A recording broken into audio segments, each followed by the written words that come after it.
हेडलाईन्सचे प्रायोजक आहे NBC bearings, लांब पळण्यासाठी।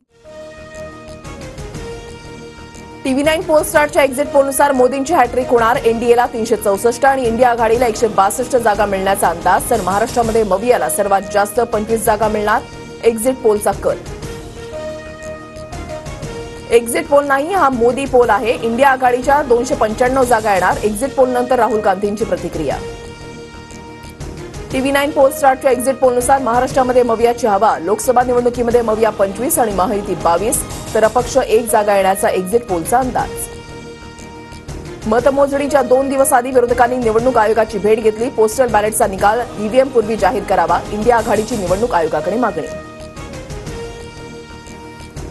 सार्वत्रिक लोकसभा निवडणूक मतमोजणीसाठी यंत्रणा सज्ज। 48 मतदारसंघातील मतमोजणी केंद्रावर एकूण 14,507 अधिकारी कर्मचारी नियुक्त।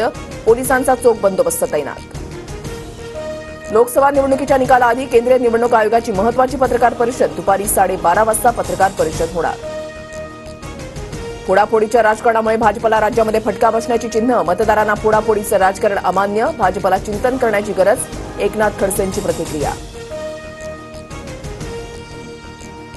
अजित पवार गट राष्ट्रीय पक्षाच्या मान्यतेसाठी निवडणूक आयोगाकडे दावा करणार। सूत्रांची माहिती, अरुणाचल विधानसभेमध्ये अजित पवार गटाला 3 जागांवर विजय। चिन्ह चोरलं, हे चोरटे दरोडेखोर पाकिटमार आहेत। निवडणुकीनंतर जनतेला कळेलच। जितेंद्र आव्हाडांचा अजित पवार गटावर निशाणा। अभिनेता सलमान खानला मारण्यासाठी 70 तरुण महाराष्ट्रात। नवी मुंबई पोलिसांनी केलेल्या कारवाईत अनेक खुलासे। बिश्नोई गँगनं मोठा कट रचून हत्येची तयारी केल्याचं उघड। मुंबईत बुधवारपासून 10% पाणी कपात। बीएमसीकडून ठाणे भिवंडीसह इतर गावांना केल्या जाणाऱ्या पाणी पुरवठ्यामध्ये सुद्धा पाणी कपात लागू। अमूल दुधाच्या दरामध्ये प्रति लिटर 2 रुपयांनी दरवाढ। आजपासून नवीन दरवाढ लागू होणार। गुजरात कॉर्पोरेटिव्ह मिल्क मार्केटिंग फेडरेशनचा निर्णय। निवडणूक संपताच अरविंद केजरीवालांचं तिहार जेलमध्ये आत्मसमर्पण। हुकुमशाही विरोधात आवाज उठवल्यानं मी जेलमध्ये जातोय, परत बाहेर कधी येईन माहिती नाही। आत्मसमर्पण करण्याआधी केजरीवालांची प्रतिक्रिया।